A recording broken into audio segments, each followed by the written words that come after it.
Georgia, a colony of social reform and its transformation. A colony with a mission. In the year 1732, a bold new experiment took root on the southern edge of Britain's North American empire. When King George II signed a royal charter granting land for the creation of Georgia, it was not just another colonial expansion for profit. Unlike Virginia's tobacco fields or South Carolina's rice swamps, Georgia was conceived as a charity colony, a social project meant to provide opportunity, renewal, and reform. At the heart of this vision stood James Oglethorpe, a man who had grown disillusioned with the injustices of English society. To him and his fellow trustees, Georgia would be a haven for the worthy poor, a refuge for debtors, a bulwark against Spanish Florida, and a model of moral society. Its laws banned slavery, forbade strong liquor, and restricted landholding to prevent inequality. The trustees themselves could not profit. They could not own land, take salaries, or hold office within the colony. But the noble ideals that shaped Georgia's birth soon collided with the harsh realities of colonial life. The settlers who came, many from other colonies rather than from London's prisons, wanted prosperity, not reform. They argued that enslaved labor, as in neighboring South Carolina, was the only path to success. Within 2 decades, nearly all of Oglethorpe's reforms collapsed. By 1751, Georgia was transformed into another plantation colony built on slavery. The story of Georgia is, therefore, one of vision and compromise, of high ideals and stubborn realities. It is a reminder of how experiments in social reform, even when inspired by genuine compassion, must struggle against economic forces, cultural traditions, and human ambition. Chapter 1. England's Crisis and the Birth of an Idea. To understand Georgia's founding, one must look to early 18th century England. It was a nation of contrasts, dazzling wealth for aristocrats and merchants, yet grinding poverty for thousands in London's alleys and prisons. Debtors, in particular, faced cruel punishments. Those unable to pay their debts were thrown into filthy jails, often with little chance of ever escaping. Families were torn apart, and opportunities for rehabilitation were scarce. James Oglethorpe, born into a respectable family in 1696, saw this injustice firsthand. After studying at Oxford and serving in the military, he entered Parliament in 1722. There he chaired a committee to investigate prison conditions. What he discovered horrified him. Inmates lived in squalor, subject to disease, abuse, and hopelessness. Debtors languished for years over small sums, punished not for crimes but for misfortune. Oglethorpe concluded that England needed both reform and opportunity. He envisioned a colony where the poor could start anew, working land of their own instead of rotting in jails. At the same time, such a colony would serve strategic purposes, providing a military buffer against Spanish Florida to the south and French Louisiana to the west. Thus, the idea of Georgia was born, a colony that would blend social charity with imperial defense. Chapter 2. The Royal Charter of 1732. In June 1732, King George II granted a charter to Oglethorpe and 20 other trustees to establish the colony of Georgia, named in the king's honor.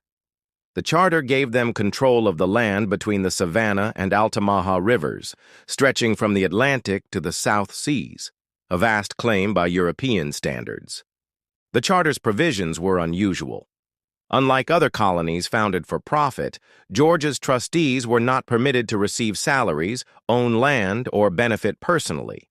Their mission was philanthropic. They would govern the colony for 21 years, after which control would return to the crown. Georgia would be a place for England's worthy poor, industrious debtors, persecuted Protestants, and others seeking a fresh start. Its laws aimed to prevent the excesses and inequalities seen in other colonies. Slavery was banned. Oglethorpe believed slavery bred laziness among masters and cruelty toward the enslaved. Free laborers, he insisted, would preserve virtue. Landholding was limited. No settler could own more than 500 acres.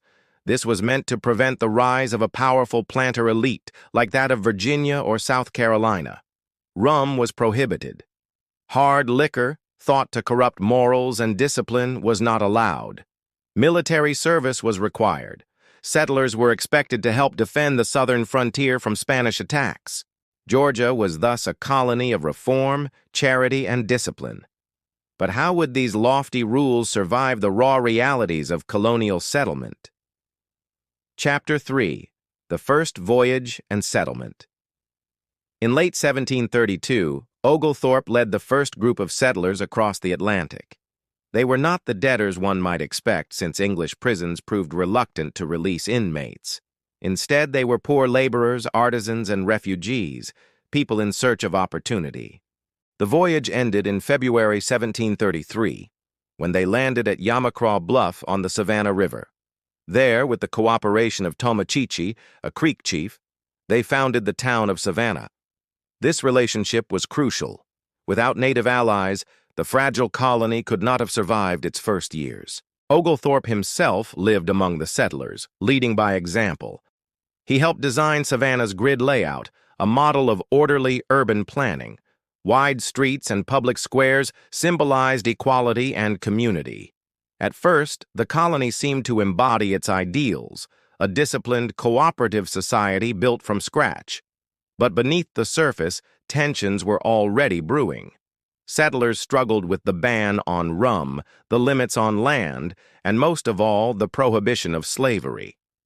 To them, Georgia's noble experiment looked increasingly like an obstacle to prosperity. Chapter 4. The Ban on Slavery and Its Critics. Of all Georgia's restrictions, the ban on slavery caused the deepest divisions. Neighboring South Carolina relied heavily on enslaved African labor for its rice plantations. Settlers who migrated south into Georgia looked across the Savannah River and saw their neighbors growing wealthy, while they themselves toiled under rules of reform. Oglethorpe and the trustees insisted slavery would undermine the colony's moral foundation. They believed small farmers working their own land would create a healthier society than a plantation elite. They also argued that enslaved Africans might ally with the Spanish in Florida, threatening Georgia's role as a military buffer. But many settlers disagreed. They argued that without enslaved labor, Georgia could never compete. Its soil and climate favored labor-intensive crops like rice and indigo. Families alone could not clear the land, build dikes, and cultivate fields at the scale required for profit. Petitions began to circulate. Merchants in Savannah and settlers in the countryside demanded the trustees lift the ban. For them, social reform meant poverty, while slavery promised prosperity. Chapter 5. The Struggle with Spain and Military Duties. While economic debates raged, Georgia's military role was tested. The colony sat on Britain's southern frontier, facing Spain's powerful colony in Florida. In 1742, Spanish forces invaded during the War of Jenkins' Ear. Oglethorpe rallied colonists, Creek allies, and British troops at the Battle of Bloody Marsh on St. Simon's Island. The Spanish were repelled, securing Georgia's survival. This victory earned Oglethorpe fame, but it also highlighted the burdens settlers faced. They were expected to act as soldiers as well as farmers, defending a frontier with little support. Many questioned why they should endure such hardships without the economic tools, like enslaved labor, that neighboring colonies enjoyed. Chapter 6. Discontent and the Collapse of Reform. By the 1740s, Georgia's settlers grew increasingly frustrated with trustee policies. The land restrictions prevented expansion. The ban on rum was widely ignored, and above all, the refusal to permit slavery seemed intolerable. Oglethorpe, weary and disillusioned, returned to England in 1743. Without his leadership, the trustees' grip weakened. In 1751, after years of petitions and pressure, the ban on slavery was officially lifted. Almost immediately, Georgia began to resemble its neighbors. Large plantations appeared, worked by enslaved Africans. Wealth concentrated in the hands of a few. The social experiment had failed, replaced by the familiar model of colonial exploitation. Chapter 7. Georgia's transformation into a plantation colony. Once slavery was legalized, Georgia's economy changed rapidly. Rice and indigo became staple exports, just as in South Carolina. The dream of a colony of yeoman farmers gave way to the reality of a plantation society. The number of enslaved Africans in Georgia soared. By the eve of the American Revolution, nearly half of Georgia's population was enslaved. The very inequality the trustees had tried to prevent now defined the colony. Yet in another sense, Georgia's experiment had not been in vain. For a time, it had offered a vision of what a different society might look like, one where wealth was restrained, labor was free, and charity shaped the law. Its failure revealed how powerful economic forces and entrenched attitudes toward slavery could crush even the noblest ideals. Chapter 8. The Legacy of James Oglethorpe. James Oglethorpe never returned to Georgia after 1743, but his name lived on. In England, he remained respected as a reformer, soldier, and humanitarian. In America, his memory became linked to the founding of a state that ultimately abandoned his principles. Yet his vision left a mark. Savannah's unique city plan, with its grid and public squares, still reflects his ideals of order and equality. His insistence on fair treatment of native allies like Tomochichi distinguished him from many colonial leaders. And his opposition to slavery, though defeated, foreshadowed later struggles for justice. Oglethorpe died in 1785, at the remarkable age of 88. By then, Georgia was a slave society, but his dream of reform lingered as a reminder of paths not taken. Chapter 9.